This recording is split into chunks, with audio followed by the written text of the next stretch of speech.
Remember those plug-and-play consoles that were all the rage in the mid-2000s? Yeah, those were awesome if you don't have a video game YouTuber in your ear telling you that they weren't.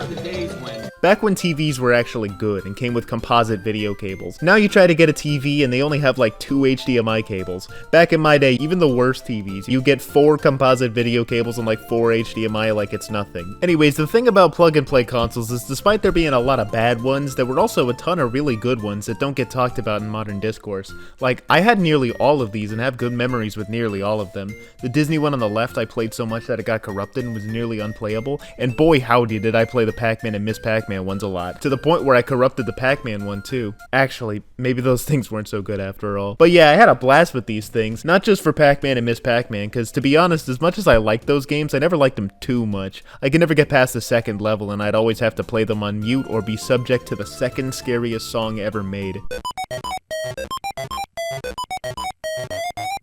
Yeah, that legit scared me as a kid, till I was like 15. But the real star of the show on these things was Dig Dug. Woo! I love Dig Dug so much, man. Dig Dug was the best. But while I was having the time of my life with Dig Dug, my brother had a different game in mind, Mappy. Introducing the rat. My older brother absolutely loved Mappy. Even to this day, he holds on to it as a core nostalgic memory, and he would always brag about how he got to the second balloon level. Whenever he sees Mappy out in the wild, he'll play it no matter what. I never really cared for it though. I don't know why. Maybe it was too complicated for my dumb 4 or 5-year-old brain, but I could not truly tell you why I didn't play it until I was given Namco Museum DS. When I got that, it changed my life. No longer did I have to play Pac-Man on the TV and mute it every time. Now I could play it on the DS, which was much easier to mute, and I didn't like it when I first got it.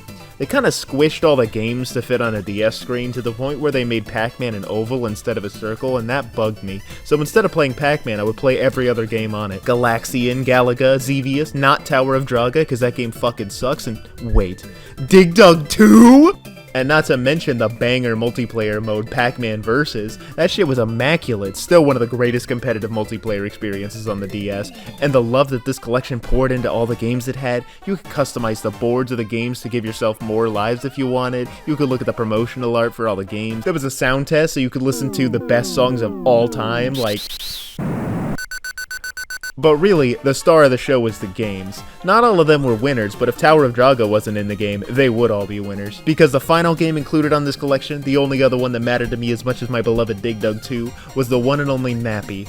A game that I forgot even existed on the plug-and-plays, but here would change my life. Mappy is a platformer arcade game released in 1983 that features a mouse police officer who has to chase down the red cat named Goro, or Nyamko in Japan, who's the leader of these pink cats named meowkies, or meowkies in Japan, which are both the cutest possible names, I swear to God.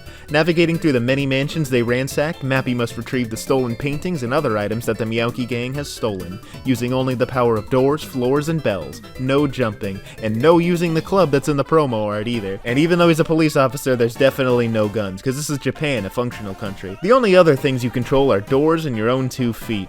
It's a surprisingly in-depth platformer, if you can call it a platformer without the ability to jump. It's an arcade game, so your primary goal should be to get a high score. And the best way of getting a high score involves getting treasures in a certain order. When the treasures are flashing, you can multiply their point value by 2, then by 3, then 4, and so on. You can try to get the treasures that Goro hides behind also to gain an additional 1,000 points. You can also get points by using the gay doors to launch microwaves that sweep the Meowkies away. The more you get with one wave, the more points. And if you get Goro in the wave, it doubles the amount of points. The central tool you have at your disposal to get rid of the Meowkies outside of the rainbow doors is these regular doors, the single greatest weapon of all time. That's right, fuck you, ballistic missile heading straight towards me. These doors can be used in a variety of different ways. Most obviously, you can shut the doors in the Meowki's face. You can also do the opposite and slam it open into their faces. That's what casual players will probably be able to figure out on their own, but there's so much more. If you're a bit of a pacifist and don't want to slam the door in these adorable cats' faces, you can slam the door open on yourself. Taking one for the team will knock you backwards with such a speed and force that it will knock the Meowkies back, and conversely, if you close the door while you're in the doorway, you can also be launched forwards in the same way, giving you a boost to speed that also serves as an attack.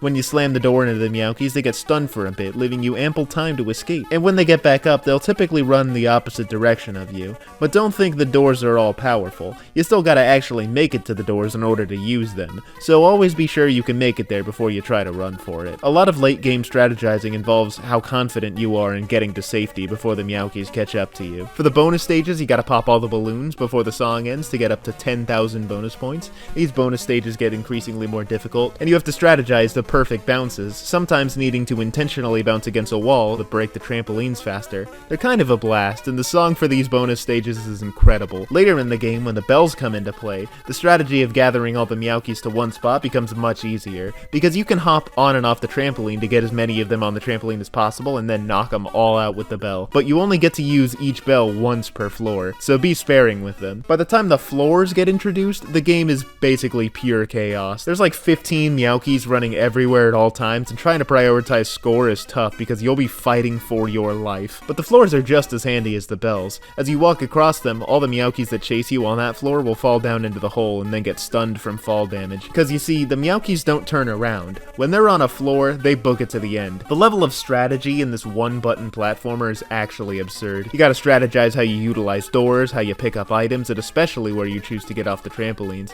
The trampolines are your safe zones. As long as you keep bouncing on them or getting on and off them, you're invincible. But be careful, because they do break after 3 bounces. Keeping track of all these different score mechanics provides tons of layers of strategy for each level, and trying to execute those complex strategies as the game progressively gets harder, it's extremely fun. It's not a perfect game, of course. Nothing really was in the 80s. The cabinet itself was a repurposed Super Pac-Man cabinet, which means it has an aspect ratio that's not perfectly suited for a side-scroller. It's vertical, meaning the whole screen isn't displayed at one time. Part of the genius of the original Pac-Man is that you could always see where all the ghosts were at all times, because the screen never scrolled. In order to make Mappy make sense while still using the Super Pac-Man hardware, it needed to have side-scrolling, but this ended up being a problem because the platforms are long enough that you can't see the trampolines on the other side, so sometimes you hop off a trampoline onto a platform with a meowky following you, only for another meowky to be on the other side and you couldn't see it, trapping you and leading to an unavoidable death.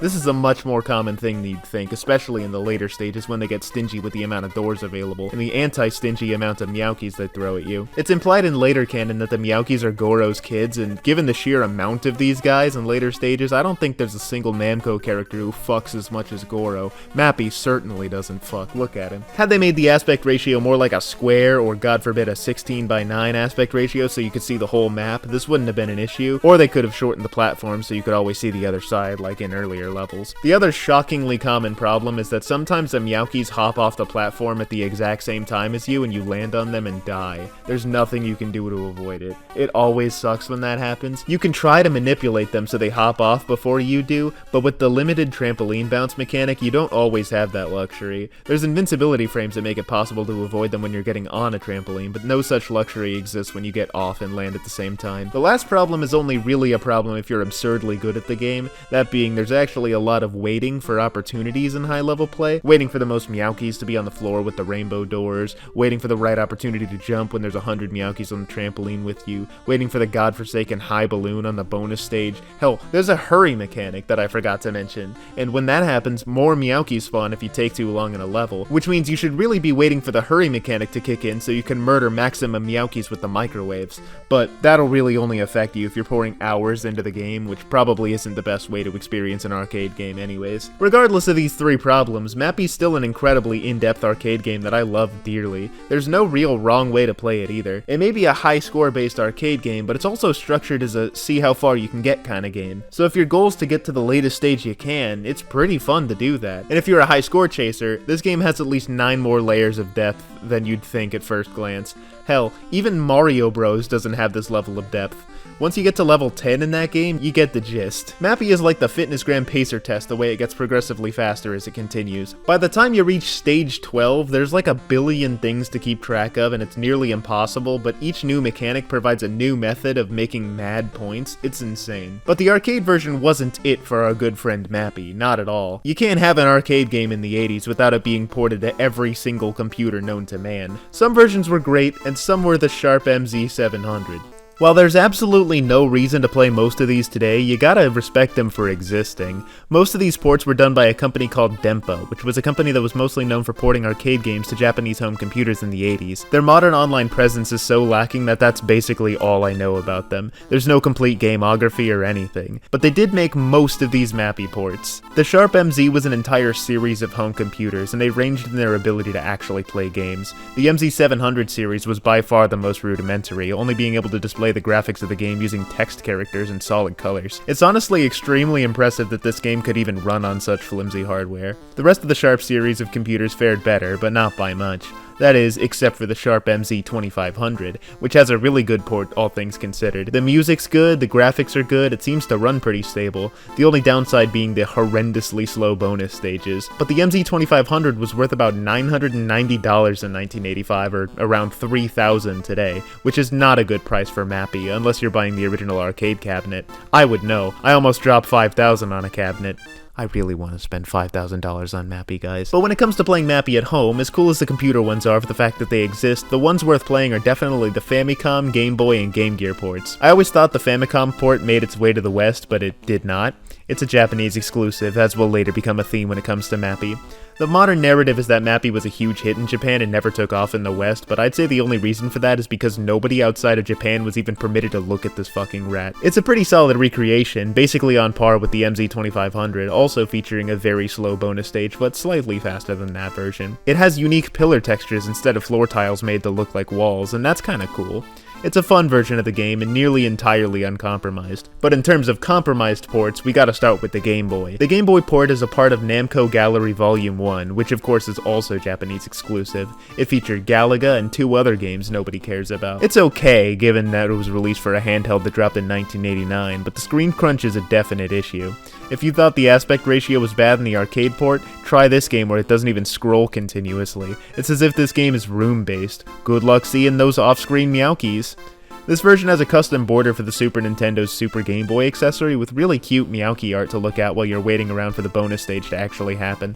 And finally, the Game Gear port. The Game Gear port has some screen crunch issues, but otherwise is the premier way to play it on a handheld, if you don't have Namco Museum DS or $8 of Nintendo Switch eShop money, that is. The game sounds good, looks great, and plays well. The doors have no opening or closing animations, and it's extremely funny. The sheer force necessary to close a fully agape door in less than a 60th of a second is so comically absurd that it makes Mappy potentially the strongest mouse I know of. That's right, Charles Entertainment Cheese, you are no longer the most powerful rat. Using a conservative estimate of the weight of the door being about 40 pounds, given that doors are made of wood and may or may not be hollow core depending on the amount of money the mansion wanted to spend on doors, and a door width of about 36 inches, Mappy closing or opening the door within the 60th of a second it takes to have a frame means that he's applied 95,000 newtons of force to the door, which applied over the surface area of the door translates to roughly 88 horsepower, which is 50% more than a 1971 Super Beetle. I mean, sure, you would expect a mouse to be stronger than a Beetle, but you wouldn't expect a mouse to be stronger than a Volkswagen Beetle. And Mappy's doing this consistently. It's not a one-time thing. He's not straining himself or anything. Sure, my estimates for the size and weight of the door are complete guesswork because I don't even know the relative size of Mappy, but I'm pretty sure Mappy's caving in skulls of all that oppose him either way. That's why he doesn't use the club. He doesn't want to perpetuate police brutality more than he already is. But yeah, Game Gear Mappy is a solid conversion of the original arcade game given the technology at the time. You can't get much better than it in 1991 on a handheld, but the screen crunch isn't ideal. Thankfully, there's an entire second mode that fixes that entirely. The second game mode, called Days of Mappy's Past in the English patch I used, is a take on Mappy that's much more vertical. You can always see to the end of the platforms and there's doors and trampolines aplenty. This makes avoiding the meowkies seem much more fair, and the significantly larger level design adds some challenge in terms of getting a high score. The sheer scope of these levels means that getting the flashing items takes much longer and is sometimes more like navigating a labyrinth. It's super fun, and is such a great side mode that it single-handedly makes this port worth playing. I'd consider it an honorary entry in the main series, it's that fun. Anyways, these three aren't necessarily replacements for the original, but they're fun. And if I was a kid in the 1980s with limited access to the arcade and/or quarters, I'd probably be playing these two non-stop instead. Although in this hypothetical, I'd also have to live in Japan, and I don't think I'm ready for that kind of commitment.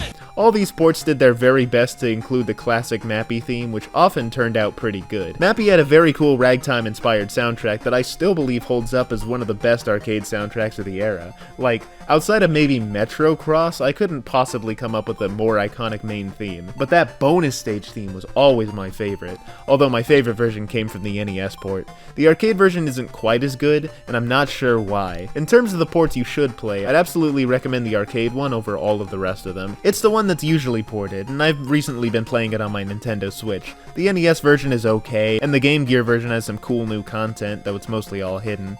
So hidden, in fact, that I was the first person to upload footage of the secret mode on YouTube, despite there being a screenshot on the cutting room floor for God knows how long. So of course, since Mappy was a success at the arcade and in the home market, the series couldn't just end there. I mean, Namco made sequels to everything back then. Galaga? Yeah. Xevious? You betcha. Sky Kid? Somehow. Pac-Man? No, I don't think they meant any of those, actually. And don't forget Dig Dug 2, baby! Woo! And this was Namco's first great platformer, a genre that was only going to grow as the years went on. I mean, hey, this may or may not have predated Mario Bros. They had to keep the Mappy train going, so what kind of game did they make next? Pogo Stick. That's right, bitches. You thought Mappy's defining characteristic was his inability to jump? Get this. Fucking pogo stick, baby. Somebody saw that Mappy couldn't jump in the game and was like, you know what'd be cool? If we removed literally everything that made Mappy Mappy. Put him on a pogo stick. No more doors, no more paintings. Pogo stick. Yes. Hopping Mappy in public consciousness is known for one thing and one thing only. Its banger soundtrack. They kept the ragtime inspiration and managed to create a song that arguably outclasses even the iconic original main theme. It's glorious. This song is actually how I found out about my favorite pianist of all time, Tom Breer, who did an absolutely incredible sight read of it that made me go from not liking ragtime to being absolutely in love with the genre. It's so good, and you should absolutely check out all of his video game stuff. It's fantastic. The game itself is okay. Hopping Mappy has the spirit of the original Mappy, despite being entirely different, but it lacks depth entirely. There's some fun to be had with it, but it doesn't have nearly the same dynamism when going for a high score. There's fun to dodge the pogo meowkies and get the stuff, and there's still bonuses for getting certain items in a certain order, but there's no real gameplay outside of that. There's these little mystery boxes that drop down occasionally, but I don't know what they do unless you pick up the heart, which is like an invincibility and lets you kill the meowkies. Sometimes the letters of the word Mappy come out, but like, I got them all and it didn't do anything. Also, I was an idiot and didn't know that there was like a button to make yourself go faster, so for all the bonus screens I just died immediately. But yeah, this was a game I didn't hate, but I'm not itching to replay, even with the newfound knowledge that I was playing it wrong the whole time. And it didn't really leave a lasting impact on the world as a whole. It didn't get re-released for ages, only getting ported to the Wii Virtual Console in 2009 and then Arcade Archives on modern platforms in 2022. The cabinet itself didn't release outside of Japan either, so basically nobody knew about this game in the West at any point in time. And although I will stress that it is a little fun, it's not too big of a loss as a whole. It's just too bad we didn't get to hear this banger song, and more importantly, Pogo Meowkies. That's right, I need to talk about these guys. It's been bugging me that the whole video thus far I've been calling these little rascals bad guys and killing them. I don't want to kill these guys, they're awesome. So I need to introduce you to the Meowkies, because they're my comfort characters. First up, we got Muta. Muta's a happy little adorable goober and is easily my favorite. He's just so charming. Mewchi is a pesky little fuck. This guy's nefarious, nothing but evil and devilish hatred. I love him, but I would not trust him around a banana. Last up, we got Mew Mew. This one's adorable, seems a little spacey and quirky. Just look how cute they are, I love them so— No, Mewchi, get away from the banana! Did you know there was a Meowky plush available as a prize in UFO catchers in Japanese arcades? No? Oh yeah, of course you didn't. You didn't live in Japan in the late 80s or early 90s when these plushes may have been available. These guys came from what I believe was this complete Miss Pac-Man line. Some sources say there may have been others in this set, but I haven't been able to find any evidence of that. It included Goro, who seems to be much more common, but blogs talking about these guys say there were a lot of Meowkies. Here's most of the images I could find of them. Maybe someday I can get my hands on one, but alas, today is not that day. I haven't even been able to find one for sale, so I don't even know how much they'd be worth. They're adorable, and it's crazy that no one in the West has ever talked about it except me. Seriously, if you look up Meowky plush or any variation of that, you'll find nothing except my Twitter thread. You'll only find mention of it in the Japanese language. Interestingly, Muta's the only one that seems to have a plush. I'll talk more about these guys later, but first I gotta talk about more mid. Mappy Land. Mappy Land is a platformer that's very similar to the original Mappy, but lacking pretty much all the depth. Instead of using doors in dynamic and unique ways to stop the Meowkies, you can just plop down these items and have them do their thing. The main one you'll be using is the banana, that you can place down to distract the Meowkies with. They'll be too busy fiddling with their banana to attack you, meaning you can basically stun them and walk past them. It's ridiculously overpowered. But you also only get 3 of them unless you pick up more or game over. Which is not a thing that happens except on the 4th stage of each world, and also every level for the last 2 worlds, which is the latter half of the game. The difficulty curve is truly dreadful.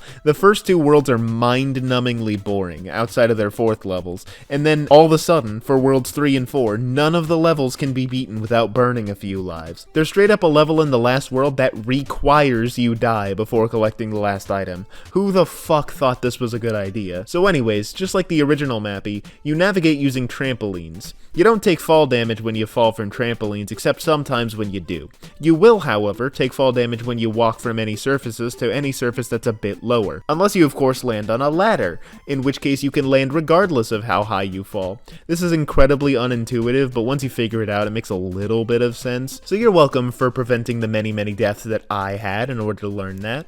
So anyways, yeah, that's what you do. You collect the items so that you can get to the end of each stage, unless you're playing a level where that's not enough and you have to do a bonus objective. Be ready to jump in absolutely anything that looks like a door, because if not for my sheer dumb luck, I likely would not have found some of these rooms. Many stages require you find a random room after you've collected all the stuff so that you can get another random collectible so that you can actually beat the stage. But be careful doing this, because you might end up with the glitch that I got that made me think I soft-locked the game. One of the times I exited a room in a way that I don't think I was supposed to, and from that point onwards it made the level 4s even harder than they already were. On level 4 of each world, you have to play a jungle stage with these moving trampolines. In most stages, the controls are fine. You automatically jump on and off trampolines, so there's no problems with them. Sometimes there's a little jank that causes you to land on a side of a trampoline and you'll bounce twice, but that won't happen too often, and it won't cause any unnecessary deaths unless you forget that you bounced twice and then like fall through the platform or something, I don't know. But the only reason that happens, you see, is because they decided to make stage 4 have precision platforming, with trampolines that you automatically jump on and off of.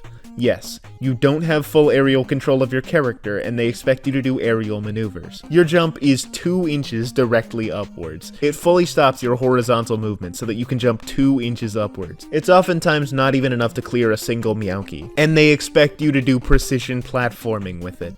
It's unbearable and nearly ruins the entire game. And just when you think they can't get worse, starting on the 2nd world, there's these cave sections. And remember that glitch I used to segue into this? Yeah, that glitch caused these cave sections to have invisible floors.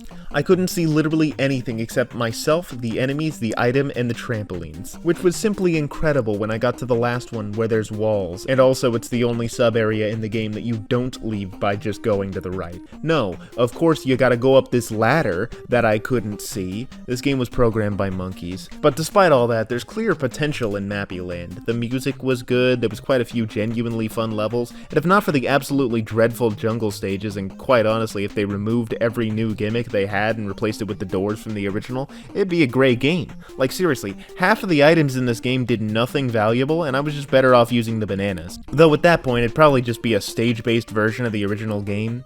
Man, if only they'd actually make that. Instead, they made a generic platformer next. You see, Mappy Land had a story I forgot to mention. At the end of each world, you have a bonus stage where you have to get your girlfriend different stuff. First, it's a birthday present, then it's wedding rings, then it's Christmas trees, because you gotta save Christmas, then it's baseball that you give to your son, Mappy Jr.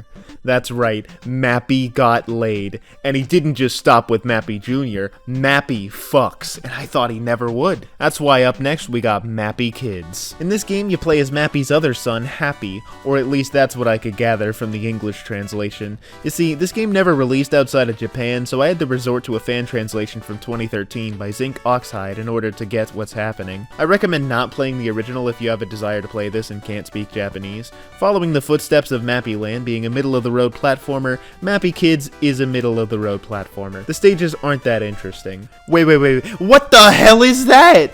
What is this, a Birth of a Nation Part 2? Before you freak out about the KKK being a part of the Mappy series, don't fret. It's just a silly little goof. It's just a programming goof. It's supposed to be the Red Hood from these guys, and some kind of coloring mistake made it white. Although this little predicament probably didn't help it get an English localization. For every gimmick that's cool, there's that exact same gimmick but worse. Plus, the gimmick that returns in the most stages is the actual worst one. Remember how I said one of the worst parts of the original Mappy was waiting? Well, that's basically made into a Mappy tradition as of this game. In many of the stages, you'll come across these stupid water things. In the 3rd level of the game, there's these geysers that you can't see coming. There's no bubbles or anything to indicate that they're there. They just show up when you're about to hit them already. After your third time getting hit by them, you'll just stop trusting any open space because there's probably a geyser there, and they're not the easiest thing in the world to get past. They squirt, stay in the air for what seems like an eternity, and then you have about half a second to get over before it happens again. These things are brutal, and every opportunity you miss is multiple seconds of wasted time. And let's say you're just cruising in the level for a bit because none show up for a while, and you have your guard down. Ruh-roh, there it is again, lying in wait just to hit you again. In later levels, they switch things up. Instead of water from a geyser shooting upwards, it's water from a hydrant shooting downwards. And the timing is even tighter for these hydrants because you can't jump alongside the rise of the geyser's water. You gotta walk underneath at the exact right moment, which if you're not wearing the super fast skater shoes, you usually won't accomplish. Oh, and did I mention that every time you get hit, you have to watch Happy roll backwards?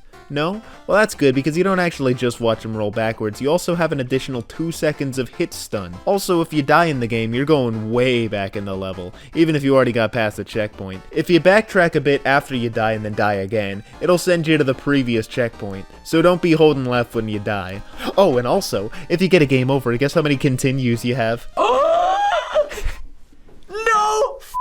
Continues. Mappy Land at least had the courtesy to give you unlimited continues, and also that continue feature was so good that it just let you continue on the exact same level you left off on. Here, you die in the game, you die in real life. When they say game over, they mean it. But that's okay, because the game's not too terribly difficult. The stages are mostly pretty easy, only ramping up in difficulty for the last 5 levels or so. Most stages are just flat surfaces with a lot of enemies you can easily kill with your one-shot kick. There's only one enemy type that you can't kick to my knowledge, and it's these little spike balls. The kick's pretty cool if you use it right, and pretty awful if you use it wrong. As I said, everything dies in one kick. There's no enemies that take 2 or anything.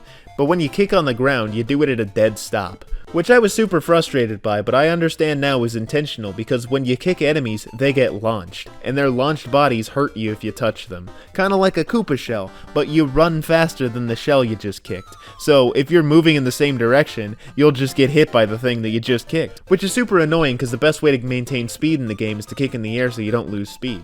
So if you want to maintain speed, you gotta intentionally dodge the enemies you kick. But if you're okay with taking it slow, the kick is a very good attack. So while it's not perfect, it's at least a more dynamic method of dealing with enemies than the items were in Mappy Land.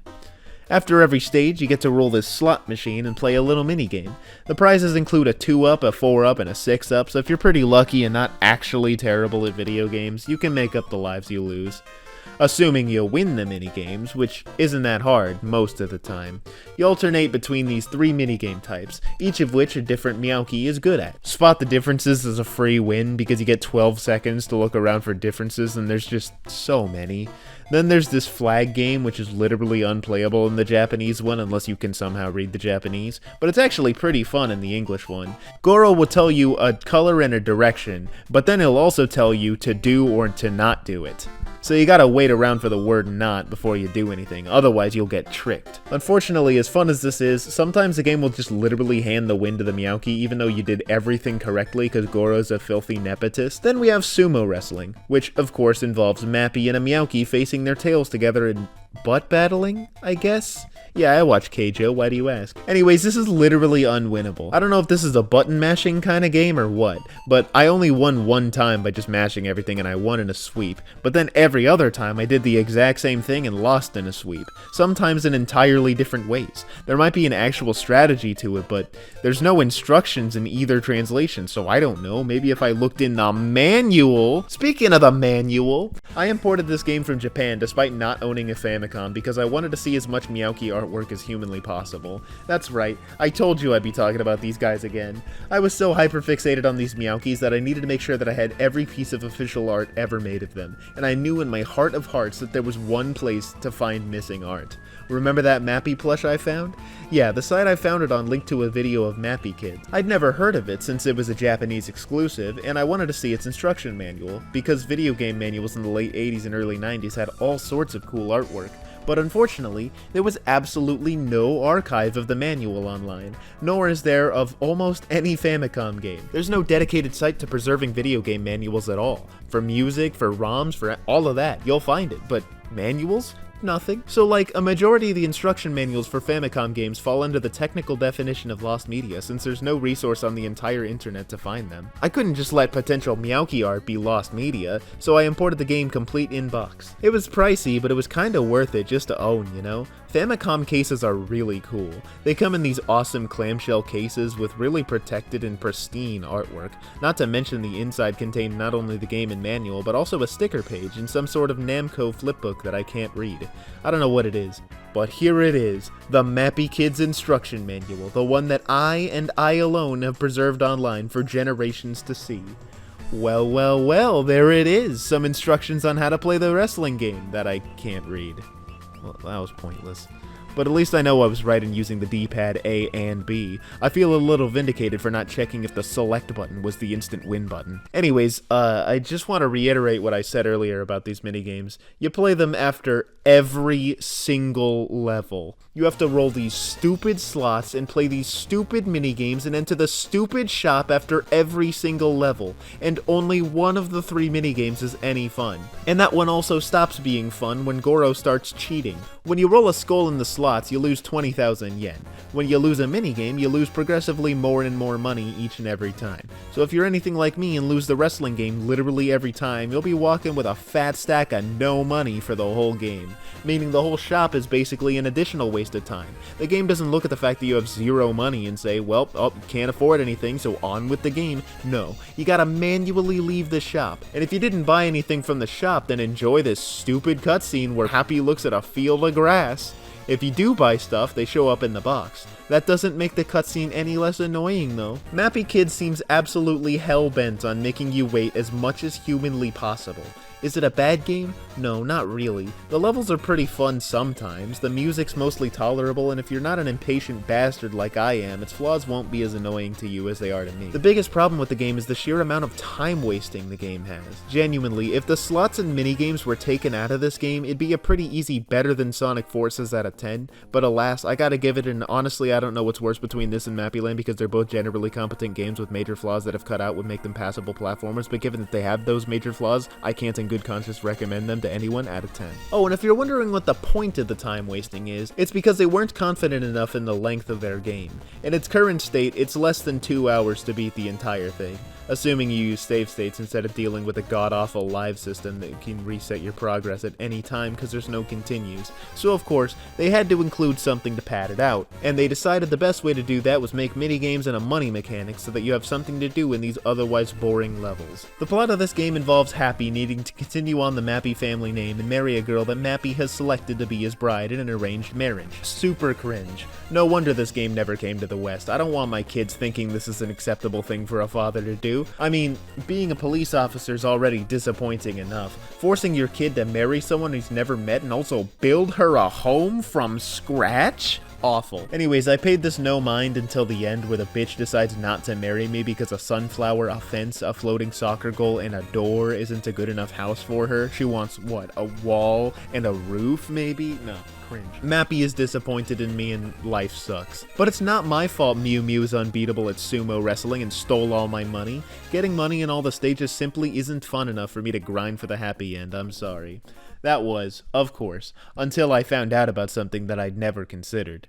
You see how the title screen you have 1-player player and 2-player players? 2-player players is kinda peak. In 2-player mode, you play as Happy and Rappy. That's right, neither of them are Mappy Jr., meaning that Mappy has 3 kids. I'm telling you, Mappy fucks. 2-player mode is infinitely better, because the stages turn from basic-ass platforming stages to basically races, and racing your player 2 in a platformer will never not be fun. In the minigames, instead of your opponents being meowkies that can't beat you in one minigame, have a 50-50 shot of cheating in another minigame, and are basically unbeatable in the third minigame, your opponent is whoever you're playing with, which makes these minigames go from being frustratingly pointless to actually kind of fun. Also, the money mechanic is much more fun in this game because you can steal each other's items that you buy from the shop, and whoever has more items at the end wins the affection of the mouse, who is apparently named Picky, which makes sense because she's a picky bitch who only likes rich mice apparently. What, my fucking sunflower wasn't good enough for you? So genuinely, if you're gonna play Mappy Kids, don't judge it solely on its single player if you have the option to also play the multiplayer. The multiplayer is shorter, but it's just so much sweeter. Just the single player is a mediocre experience at best, and is in my opinion the incomplete way to play the game. But as I mentioned, Mappy Kids never made it over to the West. The series was evidently not popular enough to have American localizers touch it, given that 50% of the series never left Japan, and Mappy Land, the one that did, was arguably the worst in the series, even if it wasn't really that bad in comparison to the majority of the Famicom's lineup. But it was clear that for the series to have a future, it needed to go back to the past instead of continuing to be a shitty game that sucks ass. Which was perfect, because in the mid-90s, Namco was on a roll when it came to taking the series they had and doing exactly that. Namco's Arrangement series is the single greatest thing to happen to a majority of the properties it touched. You know how Pac-Man had a billion sequels and they were all bad? Boom. Pac-Man Arrangement. My favorite Pac-Man game, and it's not even close. That's right, $40 Pac-Man and Galaga Dimensions. You've been dethroned. This version specifically. There's two games called Pac-Man Arrangement for some reason, and one of them's good. Dig Dug Arrangement. It may not be Game of the Year Dig Dug 2, but it is a good remake and nearly puts the original into obsolescence. And here we have Mappy Arrangement, thankfully this time not having anything to do with arranged marriages. Mappy Arrangement is perhaps the least impressive of the Arrangement series of games that I've personally played, since it doesn't really feel like a full expansion of the original. It honestly just feels like the original, but faster. Mappy Arrangement and the original arcade port are nearly exactly the same amount of fun, since they're both played in entirely different ways. If you play for high scores, the original Mappy is better. If you play Mappy to get to an ending, Mappy Arrangement is better. Most of the Arrangement games turn the arcade classics they were based on into stage-based games with a definitive progression as the game continues. It was more noticeable that this was an improvement in Pac-Man Arrangement's case, since Pac-Man only had the one maze that looped forever, but Dig Dug and Mappy were already kinda stage-based, so their arrangements only feel unique when the stages are entirely different from the originals, but much more emphasis is placed on stage-based progression than high scores. Because of this, Mappy Arrangement very much makes you feel like getting as many meowkies as possible with the microwaves and getting the flashing items is not nearly as important as just collecting all the items and moving on. This removes a layer of depth from the original Mappy formula, but Mappy Arrangement has three distinct things that make it a fantastic experience regardless. First up, it's not easy. None of the Arrangement games are. They ramp up the difficulty like crazy. Sure, you can pour infinite quarters in and get infinite continues, but if you're trying to play it on one quarter, you'll have to pour your entire soul into it, and that makes getting through each additional challenging stage all the more rewarding. Except the bosses, those are just unfair quarter readers. Second, this meowky with sunglasses.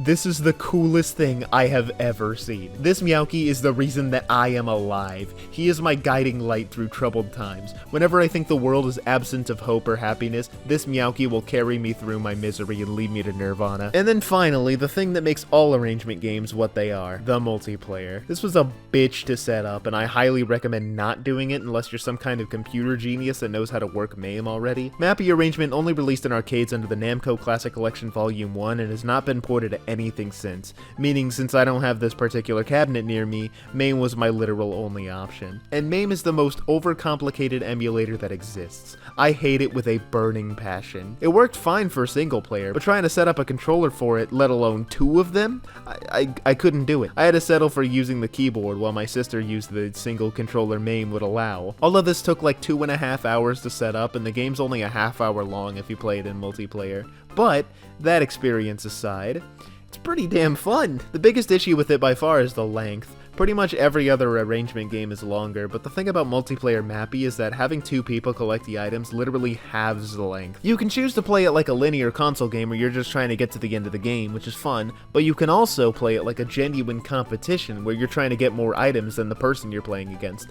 This has the potential to be really fun, especially since doors and other things you use in this game are prime built for messing with the person you're playing with. You can shut the door in their face to get them killed, which is extremely funny, and trying to strategize how to get as many treasures as possible while trying to kill your opponent, all the while trying not to get killed yourself, is a lot of things to keep track of at once. It's quite brilliant. If it was expanded upon, this could be one of the greatest multiplayer games ever, but alas, this half-hour experience that was never released outside of its original arcade version is the last we ever heard from the Mappy series. Well, not really.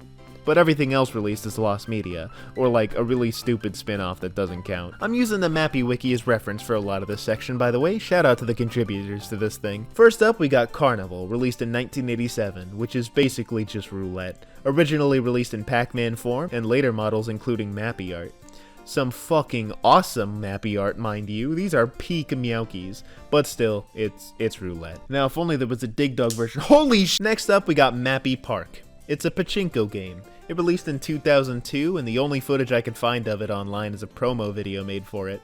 I don't care that I can't play it, the meowky footage is all I need. They made 3D models of every character and they're all pretty good, but once again they popped off with the meowkies. Clearly someone at Namco loves them as much as I do. In 2003 we got our first Mappy mobile game, Teku Teku Mappy, which is lost media outside of these 3 screenshots. It looks like a basic tile-based path building game that isn't fun and contains no meowkies. Moving on. Next in 2003 we got another mobile game, Mappy the Puzzle, which is equally lost but contains meowkies in the screenshots, so it's probably better. In 2006 we got Mappy Revenge of Namco, which is a Japanese exclusive plug-and-play console that's literally just a breakout clone. The meowkies push and pull a trampoline Namco bounces on. I could play this one since it's apparently got a MAME ROM, but fuck MAME. I'll use Pets' Gym 1's footage, so I don't have to ever use that again. In 2009, we got Mappy Trampoline Puzzle, unless maybe we didn't. Nobody knows anything about this game except that this screenshot exists. And in 2011, we got Mappy World, which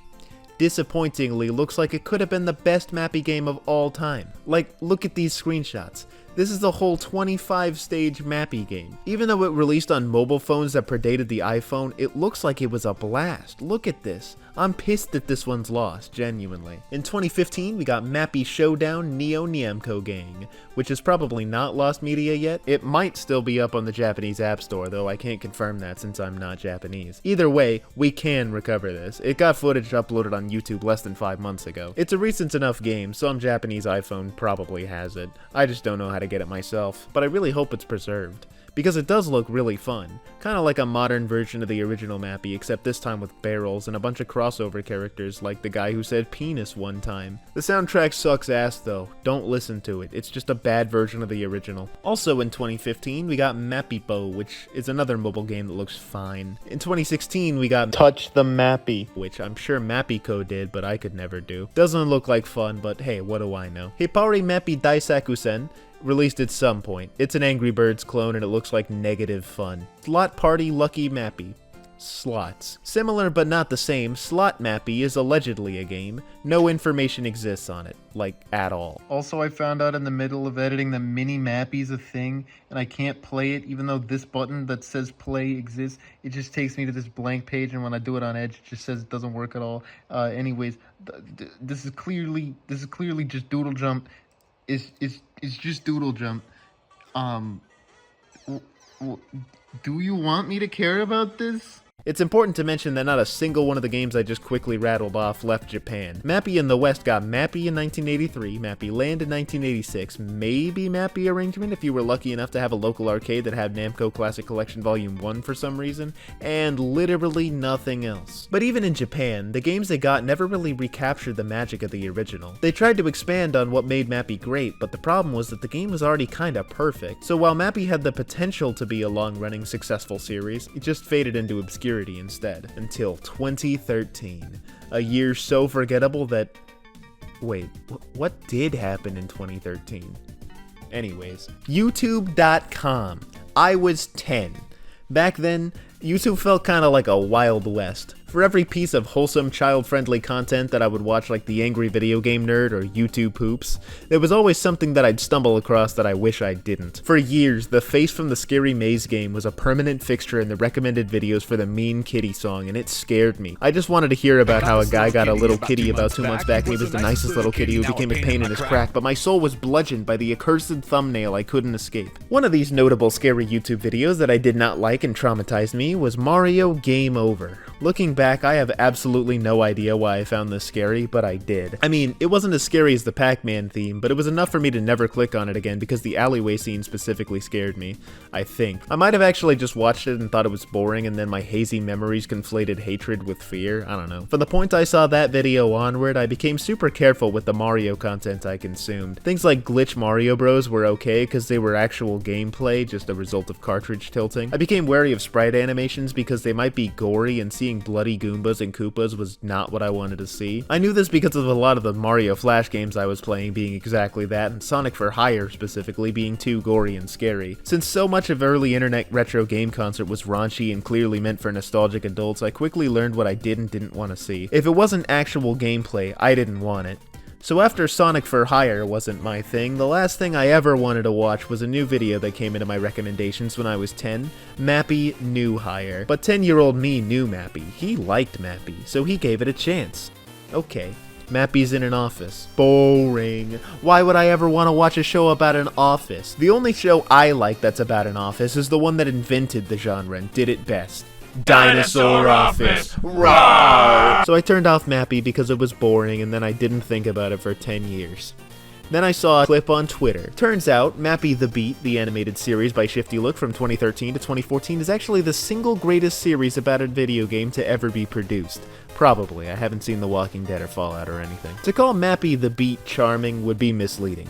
Mappy the Beat is fucking charming, and you know how good Mappy is at fucking. Mappy the Beat is a show that revolves around Mappy, whose career as a policeman is destroyed when he accidentally shoots a priceless painting while chasing down Goro and the Meowky gang.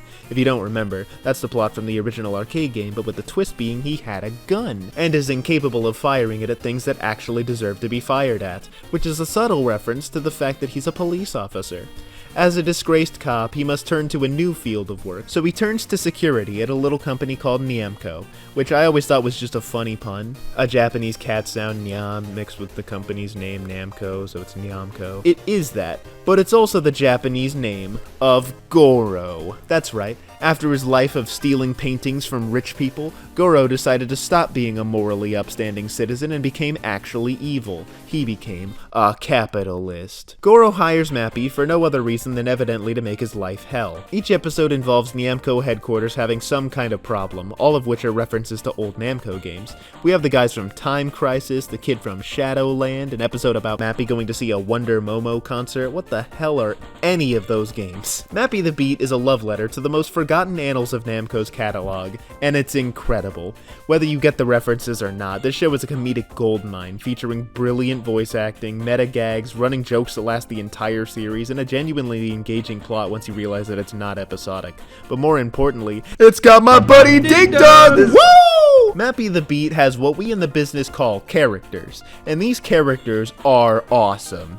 Mappy's a fun-loving guy with a passion for justice. He's funny when he needs to be, and he's serious when he needs to be. As a protagonist, he manages to be entirely devoid of defining gimmicks or characteristics, being instead just a guy, like a shockingly realistic portrayal of a human person, in a world where everyone around him is a wacky goofball. I'm typically not a fan of characters who are just normal-ass people, and if not for the phenomenal writing of this show, I probably wouldn't like Mappy here.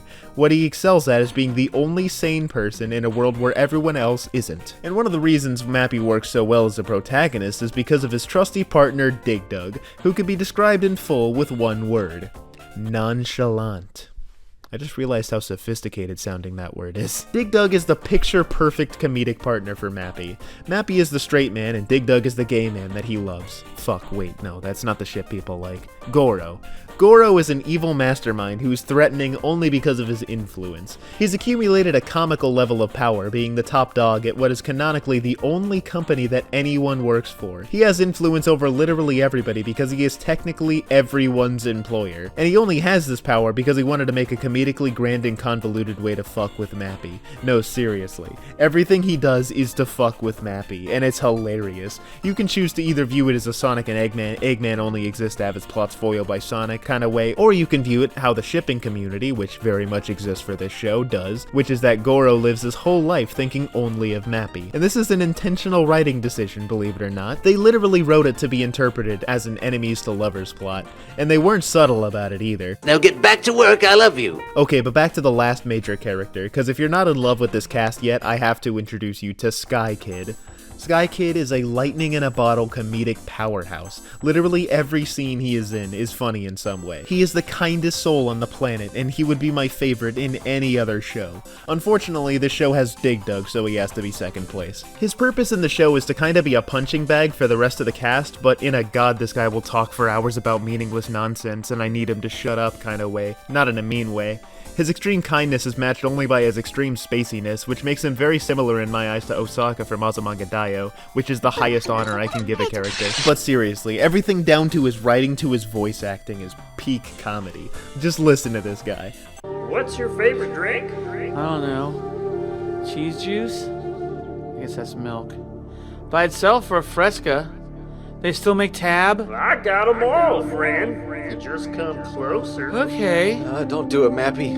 That's just a mirage. It's just trying to trick you. Damn it, Sky Kid! You're not even helpful as a mirage! Goodness me. My intent was never to offend. Sorry for being a mirage, guys. I messed up again. Gosh, can't seem to get anything right. Silly old Sky Kid. Oh, you're so stupid, Sky Kid. I sure am. Well, you kids have fun. I'm gonna go home. Oh wait, I don't exist.